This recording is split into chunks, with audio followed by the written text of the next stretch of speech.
সময় কত বিচিত্র হয়। সময় আমাদের পক্ষে থাকলে আমরা নিজেদের রাজা মনে করে নিই, আর সেই সময় যদি বিপক্ষে চলে যায় তাহলে নিঃস্ব হতে সময় লাগে না। তাই মানুষের একটা অভ্যেস আছে, খারাপ সময়ের জন্য কিছু সঞ্চয় করা। আত্মীয়, বন্ধু খারাপ সময় পাশ থেকে সরে যায়। যশ, মান প্রতিকূল সময় চিরস্থায়ী হয় না। তাই মানুষ মনে করে অর্থ সঞ্চয় করাই শ্রেয়। অর্থের কোনো হৃদয় নেই যা সময়ের সাথে পরিবর্তিত হবে। সংসার বলে সর্বদা অর্থ সঞ্চয় করতে থাকুন। খারাপ সময় অবশ্যই কাজে লাগবে, কিন্তু আমি বলবো শুভ কর্ম করতে থাকুন, আনন্দে থাকুন, নিজের ওপর আর ঈশ্বরের ওপরে বিশ্বাস রাখুন। খারাপ সময় কখনো আসবেই না। রাধা রাধা। প্রকৃতি মানুষকে এক বিশেষ শক্তি দিয়েছে, অন্য জীবের থেকে বেশি শক্তি দিয়েছে। স্মরণ শক্তি। এই শক্তি মানুষকে অন্য জীবের থেকে ভিন্ন করে, ইতিহাস রচনা করার প্রেরণা দেয়, জ্ঞানকে বংশানুক্রমে এগিয়েও নিয়ে যায়। আর যারা ভুলে যান, অধিকাংশ সময় তারা উপহাস আর দয়ার পাত্র হয়ে যান। কিন্তু এটাই কি প্রকৃত রূপে সত্য? না। এই স্মরণ শক্তি মানুষের বিকাশের সব থেকে বড় বাধা হয়ে দাঁড়ায়, তার মনকে দূষিত করে দেয়। খারাপ অভিজ্ঞতা, কারোর করা বিশ্বাসঘাতকতা, কারোর কটাক্ষ বেশিরভাগ মানুষই ভুলতে পারেন না, আর তারপর প্রতিশোধ নিতে উদ্যত হন।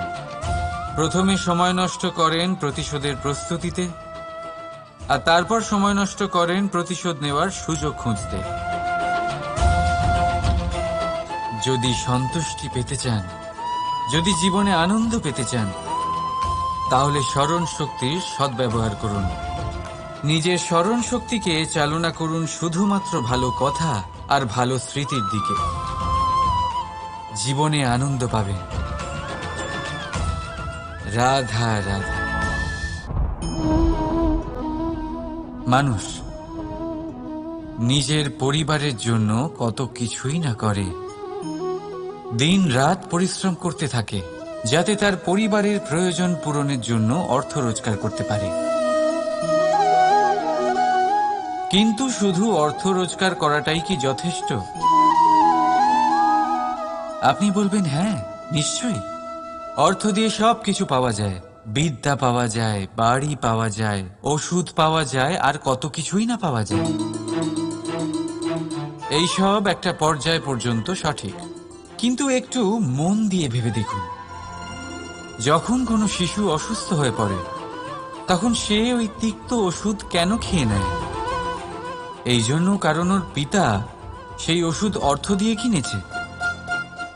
না, বরং এই জন্য কারণ তার পিতা যে তার সামনে দাঁড়িয়ে, তার ওপরে তার বিশ্বাস আছে। বিশ্বাস আছে যে উনি তার কিচ্ছু হতে দেবেন না। এই বিশ্বাস, এই সংস্কার, এই শিক্ষা কখনো অর্থ দিয়ে পাওয়া যায় না। এটা পাওয়া যায় সেই সময় থেকে যা মাতা পিতা তাদের সন্তানের সাথে কাটিয়েছেন। তাই জীবনে অর্থ অবশ্যই উপার্জন করুন, কিন্তু নিজের পরিবারকেও সময় দিন, আনন্দ পাবেন। রাধা রাধা। বিরোধিতা এমন এক শব্দ যা শুনে আমরা সবাই ভয় পেতে থাকি। যদি কেউ আমাদের বিরোধিতা করে তা আমাদের সহ্য হয় না। আমরাও কারোর বিরোধিতা করে কোনো শত্রুতা করতে চাই না। এই ধরনের ভাবনা আমাদের মনে আসতেই থাকে। কিন্তু বিরোধিতা, এই শব্দ আপনার শান্তির জন্য, আপনার সুখের জন্য কতটা গুরুত্বপূর্ণ তা আপনারা জানেন না। তাই যদি কাল এসে কেউ আপনার বিরোধিতা করে, তখন সবার আগে নিজেকে যাচাই করুন। আপনি কি ভুল করেছেন? আপনার দোষ কি? নিজের মধ্যে কি ত্রুটি আছে সেটা বোঝার চেষ্টা করুন, নিজেকে সংশোধন করার চেষ্টা করুন। তারপর দেখুন বিরোধিতার এই আগুন আপনাকে স্বর্ণ থেকে কুন্দন বানিয়ে তুলবে।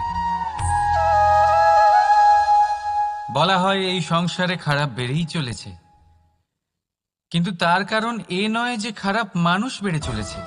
তার কারণ হলো যে ভালো মানুষ, যাদের ভালো চিন্তা, ভালো বিচারধারা আছে, তারা খারাপের বিরোধিতা করতে পারে না।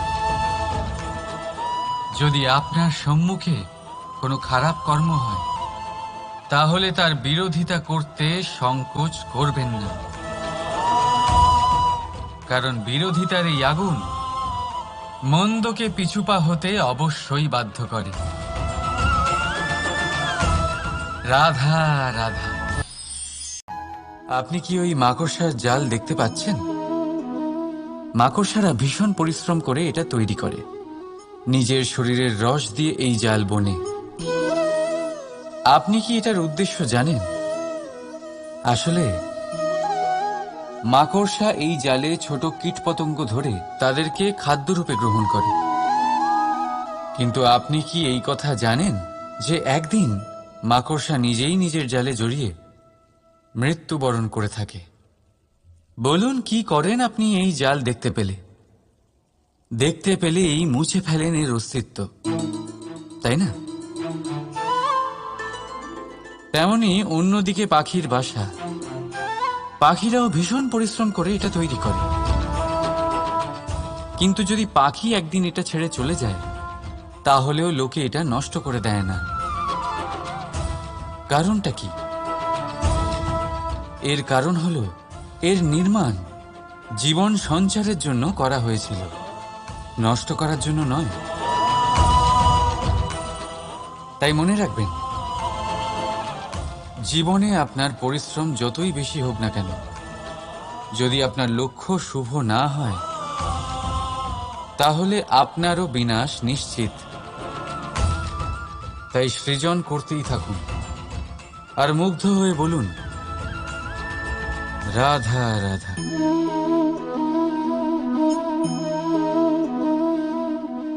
আপনার কি মনে হয় আমি কি করছি? আপনি বলবেন আমি প্রদীপ জ্বালাচ্ছি। সঠিক, কিন্তু প্রশ্ন হচ্ছে যে আমি কি আপনাকে বলেছি যে একে প্রদীপ বলা হয়? না। এই প্রদীপ কি নিজেই নিজের পরিচয় আপনাকে দিয়েছে? না। তাহলে আপনি কি করে জানলেন যে একে প্রদীপ বলা হয়? উত্তর হচ্ছে প্রকাশ, যে স্বয়ং জ্বলে অন্ধকারের মধ্যে সংসারকে পথ দেখায়, সেটাই প্রদীপ। যা নিরাশার মাঝে আশার আলো প্রদর্শন করে, সেটাই প্রদীপ। অপর দিকে আছে সাপ, যাকে না দেখেও তার ফনার আওয়াজ শুনেই লোকে ভয় পেয়ে যায়। তার মানে ব্যক্তির পরিচয় তার কর্মের দ্বারা পাওয়া যায়। তাই আপনার এটা বলার প্রয়োজন নেই যে আপনার পরিচয় কি। এটা আপনার কর্মই নিশ্চিত করবে যে লোকে আপনাকে প্রদীপ ভেবে ভালোবাসবে নাকি সাপ ভেবে ভীত হয়ে থাকবে।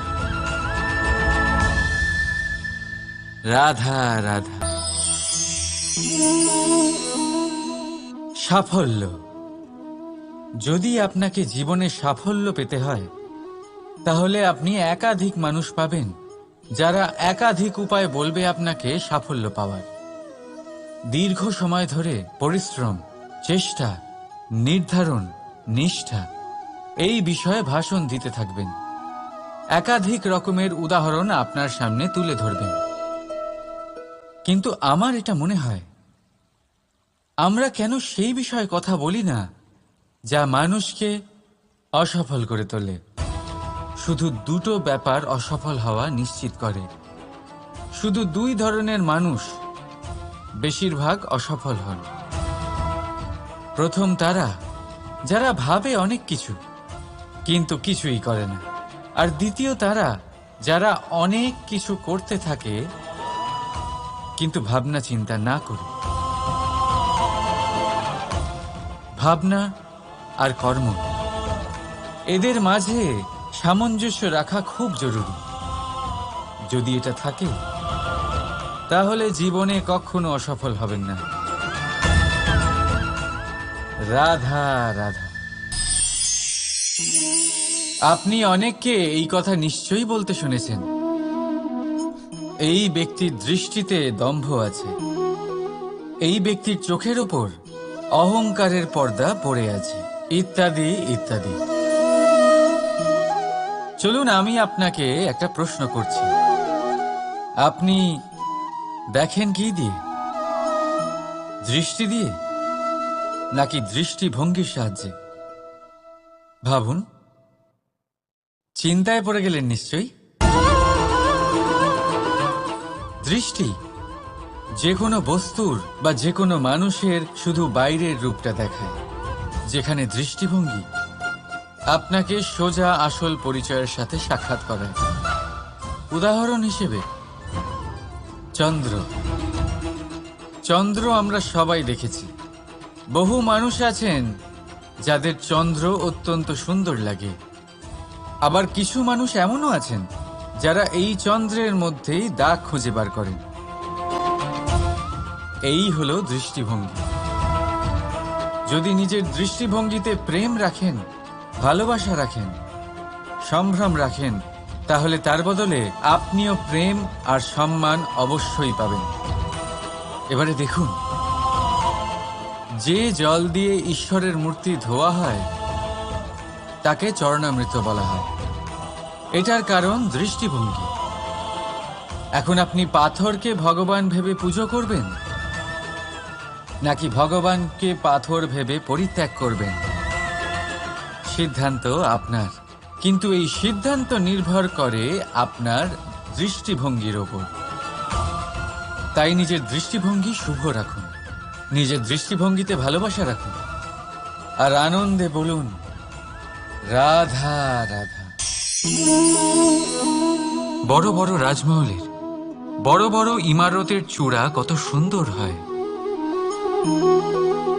কিন্তু আপনি কি কখনো এই বিষয়ে ভেবেছেন যে এই সুন্দর চূড়ায় পৌঁছতে গেলে আপনাকে পৃথিবীতে পা ফেলতেই হবে? সেই সুন্দর চূড়ায় পৌঁছে দীপ্তি পাওয়ার জন্য আপনাকে একটা কঠিন পথ অবলম্বন করতেই হবে।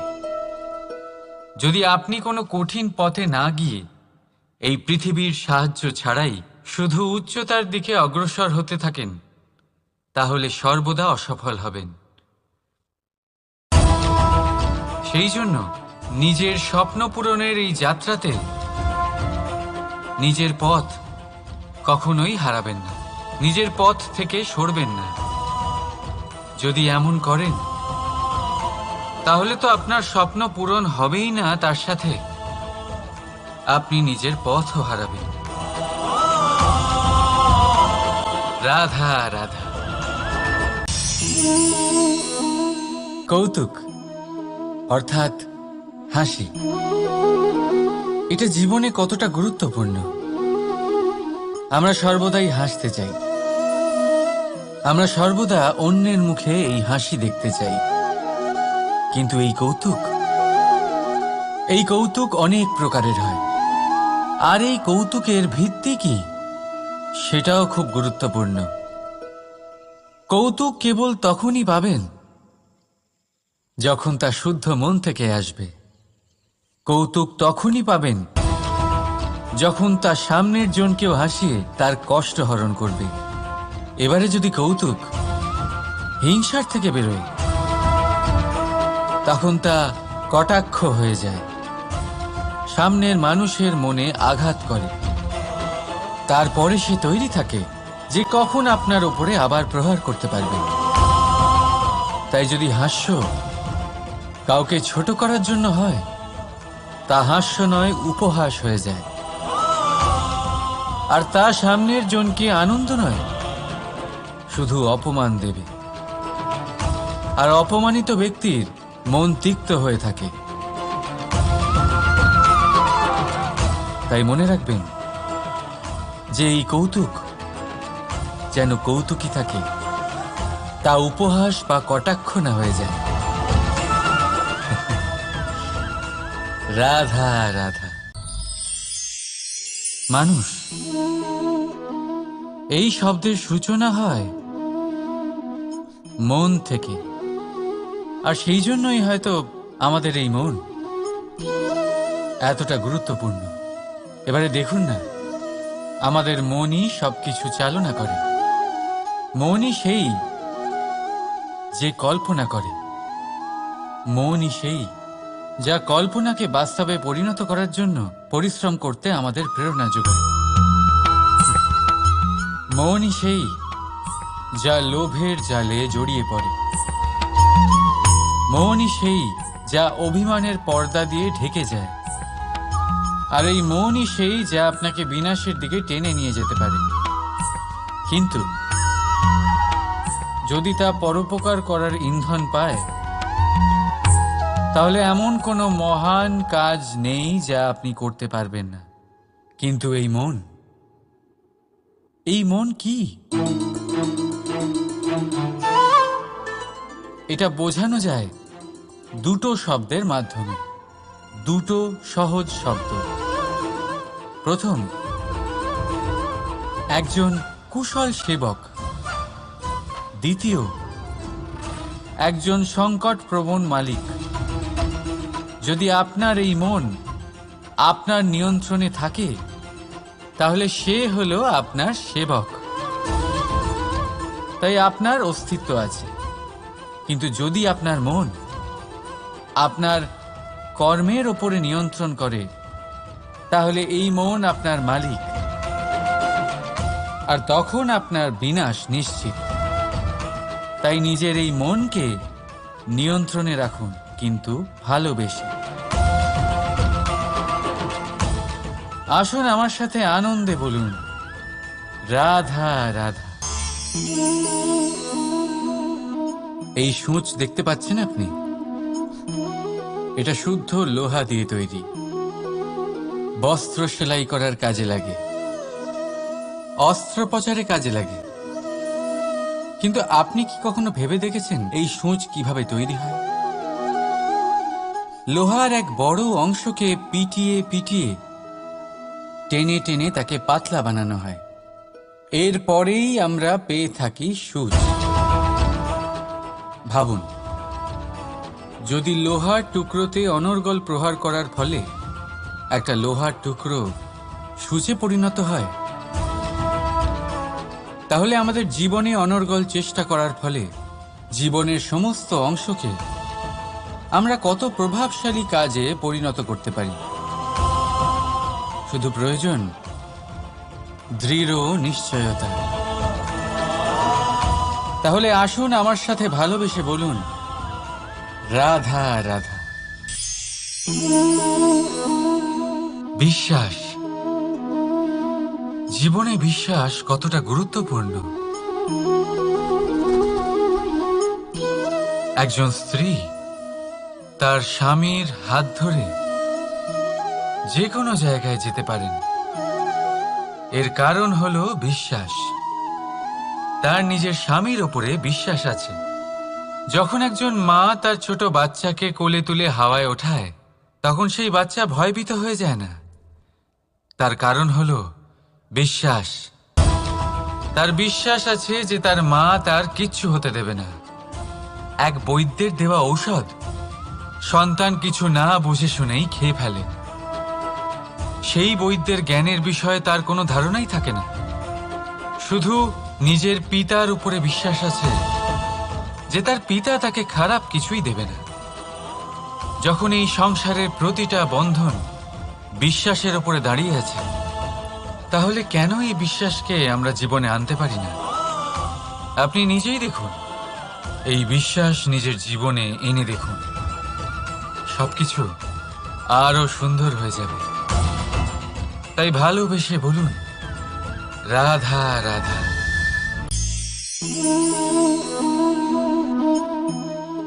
অহংকার, এই শব্দটা সবাই শুনেছেন। বহু মানুষকে আপনি এটা বলতে শুনেছেন যে ওই ব্যক্তির অহংকার আছে, ওই মানুষটির ক্ষমতার অহংকার আছে, ওই ব্যক্তির নিজের রূপ নিয়ে অহংকার আছে, ওই ব্যক্তির নিজের অর্থের অহংকার আছে, ইত্যাদি ইত্যাদি। কিন্তু এই অহংকার, এর অস্তিত্ব হয় কি করে? এবারে একবার এই হাতটা দেখুন। যদি এই হাতের 5 আঙুল উঠে দাঁড়ায়, আশীর্বাদ। আর যদি এই হাতের 5টা আঙুল একসাথে মুঠো হয়ে যায়, শক্তি, সংকটের বিরুদ্ধে ঢাল। কিন্তু এই একটা আঙুল সংকটের কারণ হয়ে দাঁড়াতে পারে। এই একটা আঙুল শত্রুকে আহ্বান জানায়।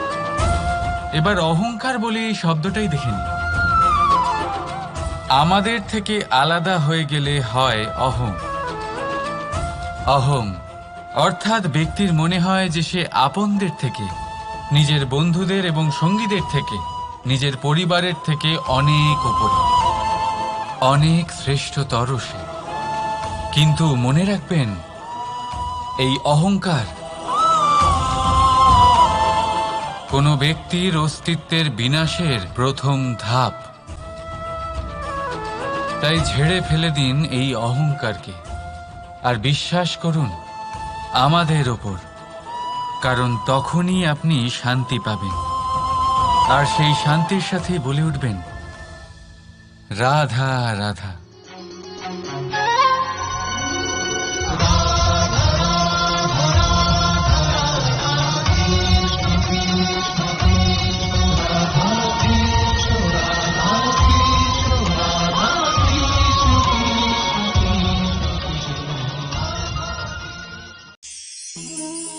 জীবনে আপনি এরকম মানুষও দেখবেন যারা এটা বলে, ভাবে, নিজেকেও বলে যে উনি সেই এমন ব্যক্তি যার মতো আমি হতে চাই। ঠিক আছে, কারোর থেকে প্রেরণা নেওয়াটা কোনো ভুল নয়, কিন্তু কখনো কখনো এই প্রেরণা গুরুত্বহীন হয়ে যায়, আর আমরা শুরু করে দিই সেই ব্যক্তিকে নকল করতে। এখানেই থেমে যায় আমাদের উন্নতি। এবারে দেখুন, সংসারে শত কোটি রঙের ফুল আছে, কিন্তু তারা কখনো একে অপরকে নকল করে না। নকল করে না তাদের রং, নকল করে না তাদের সুগন্ধ। তাহলে আমরা করি কেন? প্রতিটা ব্যক্তির মধ্যে কোনো না কোনো প্রতিভা অবশ্যই থাকে, যা ফুটিয়ে তোলার সঠিক সময়ও আমাদের কাছে থাকে। কিন্তু সেই মানুষ সেই প্রতিভা নির্মাণ করার পরিবর্তে সময় নষ্ট করে অন্য কারোর মতো হওয়ার জন্য, কাউকে নকল করার জন্য। এটা করবেন না। সময়কে ব্যবহার করুন নিজের অস্তিত্ব নির্মাণ করার জন্য, কারণ কারোর ছায়া হওয়ার থেকে ভালো আপনি কারোর জন্য প্রেরণা হয়ে উঠুন। রাধা রাধা। আমরা সকলে পাথুরে রাস্তা এড়িয়ে চলি, কারণ এই পথের পাথর আমাদের যাত্রা আরো কঠিন করে তোলে, আমাদের পা আহত করে দেয়। কিন্তু একটা গুরুত্বপূর্ণ কথা আমরা ভুলেই যাই, এই কঠিন পথই না শুধু আমাদেরকে নিজেদের দুর্বলতার সাথে পরিচয় করায়, বরং আমাদের শক্ত হওয়ার প্রেরণাও দিতে থাকে। সময়ের সাথে ঠিক এমনটাই হতে থাকে। সবাই ভালো সময়ের অপেক্ষা করতে থাকেন, ভালো সময়ের জন্য পরিশ্রম করেন, তার জন্যই চিন্তা করেন, কিন্তু ভুলে যান যে ভালো সময় বহুবার আমাদের বিবেক নষ্ট করে দেয়। সেখানেই খারাপ সময় আমাদের বুদ্ধিকে সঠিক পথে চালিত করে। রাধা রাধা। ঘোড়াকে যতই প্রশিক্ষণ প্রদান করুন, তার মুখে লাগাম তো পরাতেই হবে। একজন ভালো চালক সেই ঘোড়ার লাগাম মাঝে মাঝে টেনে ধরে, তাকে সঠিক পথে চালিত করতে, যাতে সেই ঘোড়া দিগ্ভ্রান্ত না হয়। এবার একটু ভাবুন, ঠিক এরকমই হয় আমাদের মন।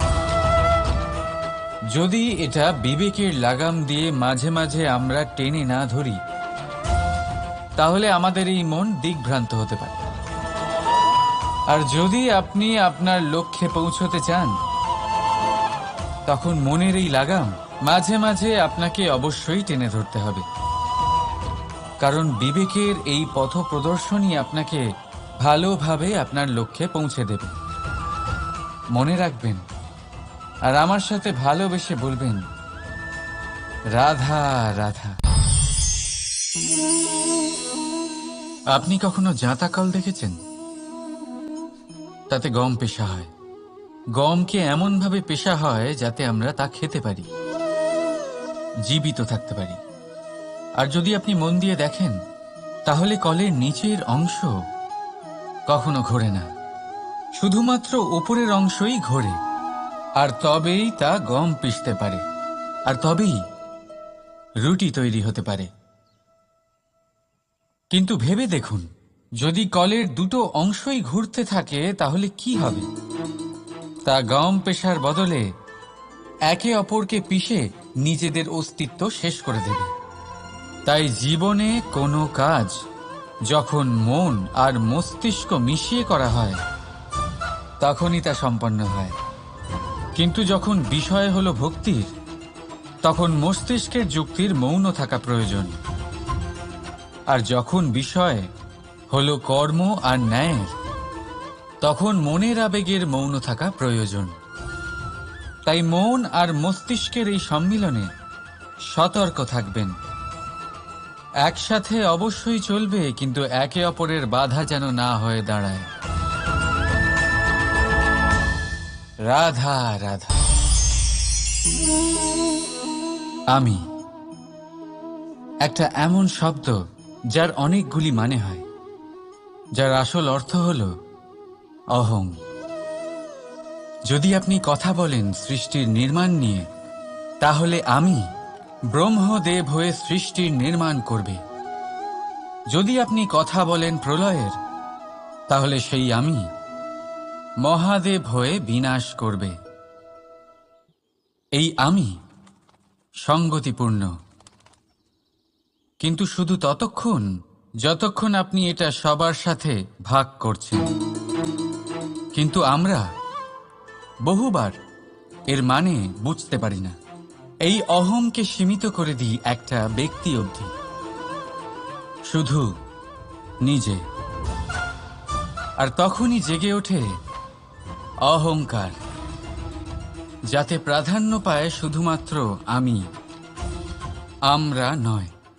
আর একজন ব্যক্তি একা না উৎপাদন করতে পারে আর না করতে পারে সৃজন। এবারে দেখুন, বৃষ্টির এক ফোঁটা, তারও অস্তিত্ব আছে, কিন্তু তা ধরিত্রীতে পড়লেই সমাপ্ত হয়ে যায়। কিন্তু যখন ফোঁটাগুলি একসাথে পড়ে, তখন শুরু হয় বর্ষা, আর তখনই তৈরি হয় ধারা। রাধা রাধা। বলুন, কি দেখতে পাচ্ছেন আপনি?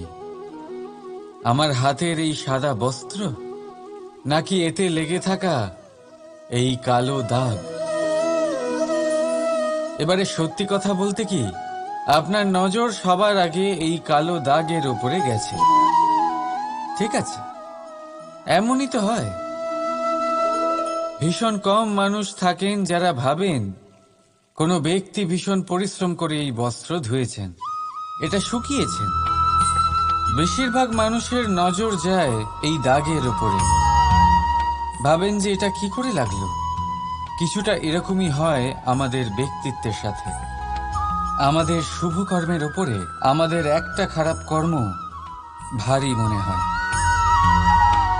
এবারে ভাবুন, যদি আমি চন্দ্রের কথা বলি, তাহলে তার শীতল আলো দেখার পূর্বে তার কলঙ্ক লক্ষ্য করেন।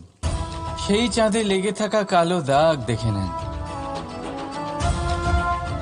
সেই জন্যই বিশেষ করে যারা শুধুমাত্র শুভ চিন্তা করেন আর উপকারী কর্ম যারা করেন তাদের আমি বলবো সাবধানে থাকবেন, কারণ আপনার একটা খারাপ কর্ম চিরকালের জন্য উদাহরণ হয়ে দাঁড়াবে। রাধা রাধা। সময় কত বিচিত্র হয়। সময় আমাদের পক্ষে থাকলে আমরা নিজেদের রাজা মনে করে নিই, আর সেই সময় যদি বিপক্ষে চলে যায় তাহলে নিঃস্ব হতে সময় লাগে না। তাই মানুষের একটা অভ্যেস আছে, খারাপ সময়ের জন্য কিছু সঞ্চয় করা। আত্মীয়, বন্ধু খারাপ সময় পাশ থেকে সরে যায়। যশ, মান প্রতিকূল সময় চিরস্থায়ী হয় না। তাই মানুষ মনে করে অর্থ সঞ্চয় করাই শ্রেয়। অর্থের কোনো হৃদয় নেই যা সময়ের সাথে পরিবর্তিত হবে। সংসার বলে সর্বদা অর্থ সঞ্চয় করতে থাকুন। খারাপ সময় অবশ্যই কাজে লাগবে, কিন্তু আমি বলবো শুভ কর্ম করতে থাকুন, আনন্দে থাকুন, নিজের ওপর আর ঈশ্বরের ওপরে বিশ্বাস রাখুন। খারাপ সময় কখনো আসবেই না। রাধা রাধা। প্রকৃতি মানুষকে এক বিশেষ শক্তি দিয়েছে, অন্য জীবের থেকে বেশি শক্তি দিয়েছে। স্মরণ শক্তি। এই শক্তি মানুষকে অন্য জীবের থেকে ভিন্ন করে, ইতিহাস রচনা করার প্রেরণা দেয়, জ্ঞানকে বংশানুক্রমে এগিয়েও নিয়ে যায়। আর যারা ভুলে যান, অধিকাংশ সময় তারা উপহাস আর দয়ার পাত্র হয়ে যান। কিন্তু এটাই কি প্রকৃত রূপে সত্য? না। এই স্মরণ শক্তি মানুষের বিকাশের সব থেকে বড় বাধা হয়ে দাঁড়ায়। তার মনকে দূষিত করে দেয়। খারাপ অভিজ্ঞতা, কারোর করা বিশ্বাসঘাতকতা, কারোর কটাক্ষ বেশিরভাগ মানুষই ভুলতে পারেন না, আর তারপর প্রতিশোধ নিতে উদ্যত হন। প্রথমে সময় নষ্ট করেন প্রতিশোধের প্রস্তুতিতে, আর তারপর সময় নষ্ট করেন প্রতিশোধ নেওয়ার সুযোগ খুঁজতে। যদি সন্তুষ্টি পেতে চান, যদি জীবনে আনন্দ পেতে চান, তাহলে স্মরণ শক্তির সদ্ব্যবহার করুন। নিজের স্মরণ শক্তিকে চালনা করুন শুধুমাত্র ভালো কথা আর ভালো স্মৃতির দিকে। জীবনে আনন্দ পাবেন। রাধা রাধা।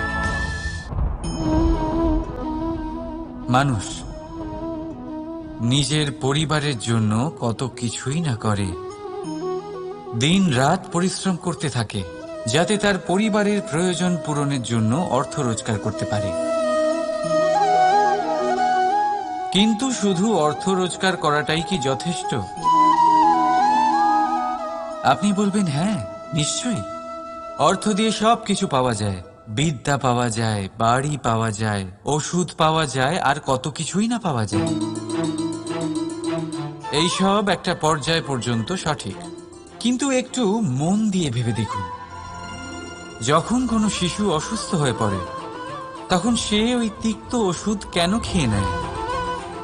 এই জন্য কারণ ওর পিতা সেই ওষুধ অর্থ দিয়ে কিনেছে? না, বরং এই জন্য কারণ তার পিতা যে তার সামনে দাঁড়িয়ে, তার ওপরে তার বিশ্বাস আছে। বিশ্বাস আছে যে উনি তার কিচ্ছু হতে দেবেন না। এই বিশ্বাস, এই সংস্কার, এই শিক্ষা কখনো অর্থ দিয়ে পাওয়া যায় না। এটা পাওয়া যায় সেই সময় থেকে যা মাতা পিতা তাদের সন্তানের সাথে কাটিয়েছেন।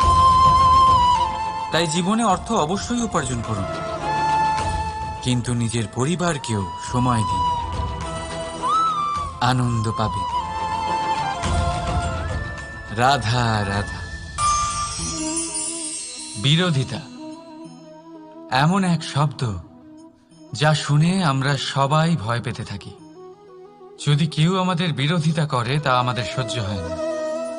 আমরাও কারোর বিরোধিতা করে কোনো শত্রুতা করতে চাই না।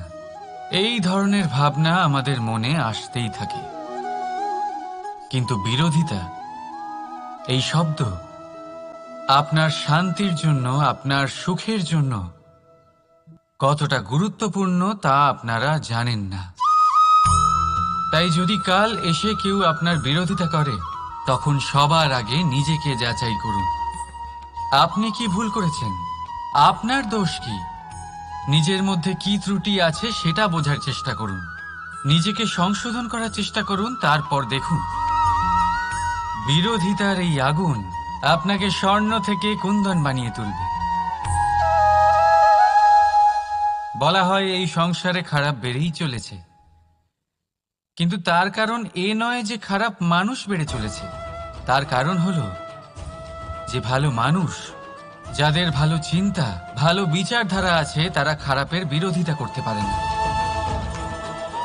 যদি আপনার সম্মুখে কোনো খারাপ কর্ম হয়, তাহলে তার বিরোধিতা করতে সংকোচ করবেন না,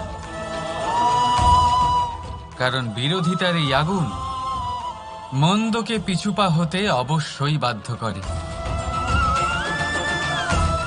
রাধা রাধা। আপনি কি ওই মাকড়সার জাল দেখতে পাচ্ছেন? মাকড়সারা ভীষণ পরিশ্রম করে এটা তৈরি করে।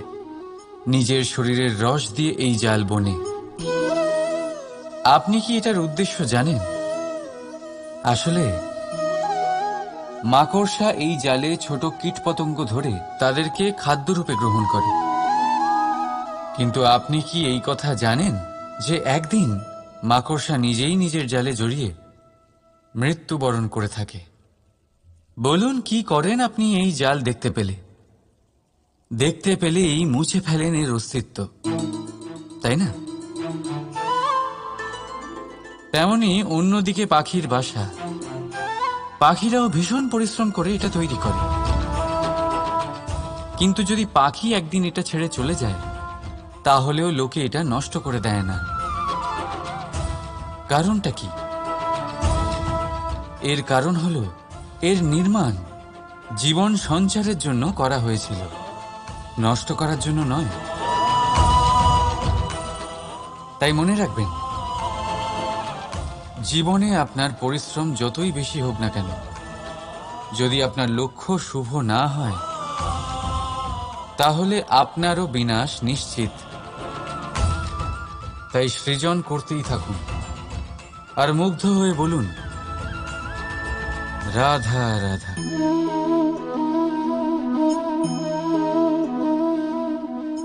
আপনার কি মনে হয় আমি কি করছি?